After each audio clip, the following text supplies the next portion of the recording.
Assalamualaikum warahmatullahi wabarakatuh. Perkenalkan, nama saya Suciadi Nubus. Saya perwakilan dari kelompok 7 Psikologi Humanistik akan membahas tentang nilai-nilai. Baik, sebelumnya saya akan memperkenalkan anggota kelompok kami. Yang pertama yaitu ada Sufrian Hidayat, yang kedua ada Saiful Bahri, yang ketiga ada Silvi Imania, yang keempat ada Siti Sulika, dan yang terakhir ada Suciadi Nubus. Baik, penjelasan pertama akan saya jelaskan sendiri mengenai pengertian nilai humanistik. Pendekatan humanistik muncul sebagai bentuk ketidaksetujuan pada dua pandangan sebelumnya, yaitu pandangan psikoanalisis dan behavioristik dalam menjelaskan tingkah laku manusia. Nilai-nilai humanistik adalah sifat atau hal yang bersifat abstrak dan penting serta berguna untuk manusia yang memiliki komitmen humanitas sejati, yaitu manusia yang memiliki kesadaran, kebebasan, dan tanggung jawab sebagai makhluk individu sekaligus makhluk sosial. Nilai humanistik dapat disebutkan sebagai suatu yang berharga atau sebuah penghargaan berdasarkan aliran humanisme yang bertujuan menghidupkan peri kemanusiaan dan terwujudnya kehidupan yang lebih baik. Baik, selanjutnya akan disampaikan oleh Saudara Saiful Bahri. Waktu dan tempat saya persilakan.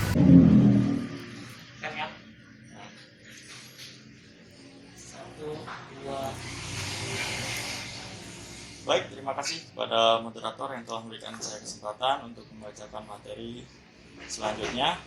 Di sini ada manusia bebas memilih langkahnya sendiri dalam merdeka. Bosan mengatakan bahwa manusia itu merdeka. Kalau kita ingkar akan kemerdekaan manusia, ini berarti bahwa kita mengatakan bahwa Tuhan itu tidak adil karena Dia menyiksa atau memberi pahala kepada manusia atas dasar bahwa manusia itu tidak merdeka memilih sesuatu, yakni bahwa Ia itu berarti tidak bertanggung jawab. Dengan kemampuan manusia yang diberikan oleh Tuhannya, yakni berupa akal pikiran, mereka bebas memilih dan dapat membedakan yang dianggap baik pantas untuk dilakukan dan mana yang tidak pantas untuk dilakukan.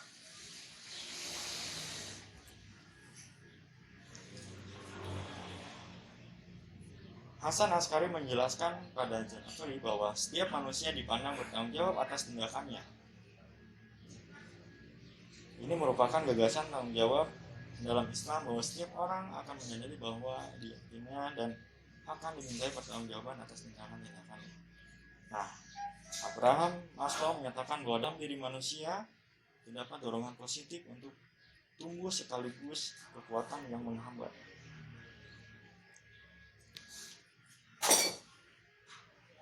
Dari Maslow didasarkan pada asumsi bahwa di dalam diri individu terdapat dua hal. Satu, suatu usaha positif untuk berkembang, dan dua, kekuatan untuk melawan atau menolak perkembangan itu. Maslow mengungkapkan bahwa individu berperilaku dalam upaya untuk memenuhi kebutuhan yang bersifat hierarkis. Pada diri setiap orang terdapat berbagai perasaan takut, seperti rasa takut untuk berusaha berkembang, takut untuk mengambil kesempatan, takut dengan apa yang sudah ia miliki, dan sebagainya.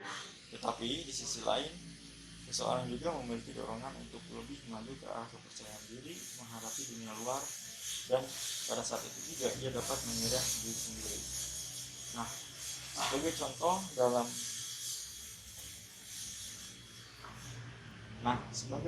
dalam manusia bebas memilih langkahnya sendiri adalah kita itu bersosialisasi seperti tetangga kita. Apakah kita akan berbuat baik kepada tetangga kita, atau kita sebaliknya tidak berbuat baik kepada tetangga kita? Kita sebagai mahasiswa, apakah kita akan mengikuti norma kesopanan baik terhadap dosen atau tidak? Tinggal kita sendiri yang memilih. Apabila kita berbuat baik, maka imbalan apa yang akan kita terima? Dan apabila kita tidak berbuat baik, maka balasan apa yang akan kita terima? Seperti itulah mungkin contoh dari manusia bebas memilih langkahnya sendiri dan itu merdeka. Karena setiap apa yang dilakukan manusia maka ada. Terima kasih kepada Saudara Saiful Bahri. Selanjutnya akan dibahas oleh Saudari Silvi Imania. Waktu dan tempat saya persilakan. Baik, terima kasih kepada moderator. Di sini saya akan melanjutkan presentasi dari Saiful Bahri. Ya, di sini saya akan menjelaskan tentang mengunjung tinggi hak-hak manusia. Dengan keragaman yang dimiliki manusia, setiap manusia pasti punya hak. di hak tiap manusia harus dihormati dengan cara bagaimanapun adanya. Ketika hak seseorang tengah diusik, maka akan ada timbal balik terhadap pelakunya. Lalu di sini juga baik itu diincarkan oleh perseorangan maupun oleh masyarakat, karena hak tiap manusia, hak manusia ini mendapatkan dukungan dari masyarakat, apalagi jika ada kaitannya dengan moral. Ya baik, di sini saya akan membacakan atau akan memberikan contoh kepada teman-teman tentang mengunjungi tinggi hak-hak manusia. Contoh yang bisa dilihat ya teman-teman, contoh yang saya akan berikan di sini dilihat dari hierarki kebutuhan Maslow. Manusia ini memiliki hak untuk dicintai, merasa aman dan merasa aman dalam kebutuhan psikologisnya. Ya, selanjutnya di sini saya akan menjelaskan tentang adil dan tidak memihak siapapun. Bisa dilihat ya teman-teman, di sini ada keadilan digambarkan sebagai seseorang wanita memegang timbangan dengan mata tertutup. Rasa kasihan mungkin merupakan saudara perempuannya yang juga tidak melihat, tetapi kedua tangannya membuka lebar. Di sini juga ada keadilan digambarkan seperti wanita yang matanya tertutup oleh sehelai kain yang di tangannya terdapat timbangan. Timbangan bagaikan ukuran yang diberikan pada tiap-tiap manusia. Tanpa mengetahui usul-usul latar belakang dan keadaan keduanya, sisa akan tetap seimbang. Kaitannya dengan proses pembelajaran, pendidikan akan lebih bijak saat memiliki tingkat keadilan yang tinggi. Di sini saya juga akan memberikan contoh sedikit kepada teman-teman. Jadi itu maksud dari sebenarnya adil itu tidak harus disamaratakan. Misal saya diberikan uang jajan kepada orang tua saya, tetapi adik saya diberikan juga kepada dari orang tua saya.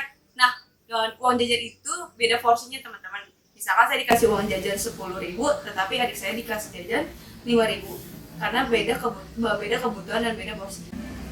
Terima kasih kepada Saudari Silvi. Baik, selanjutnya akan dibahas oleh Siti Sulika. Baik, terima kasih kepada moderator. Di sini saya akan melanjutkan materinya. Materi selanjutnya ada setiap manusia memiliki potensi. Secara garis besar, manusia itu memiliki 4 potensi yang utama, yang secara fitrah sudah dianugerahkan Tuhan kepada manusia. Yang pertama ada potensi naluriah, ada potensi indrawi, ada potensi akal, dan ada potensi agama. Jadi manusia itu memiliki 4 potensi, namun semua potensi itu tidak dapat dimunculkan secara bersamaan.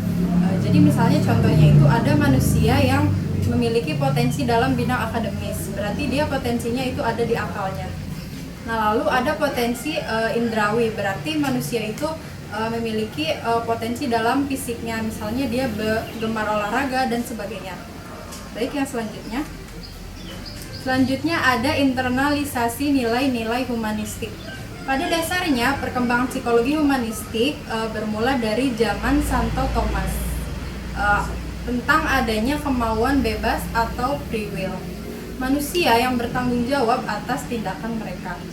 Nah, dalam mengembangkan teorinya, psikologi humanistik sangat memperhatikan dimensi manusia dalam berhubungan dengan lingkungannya, dengan menitikberatkan kepada kebesaran individu untuk mengungkapkan pendapat dan menentukan pilihannya. Nilai-nilai ini bertanggung jawab secara personal, otonomi, tujuan, dan pemaknaan.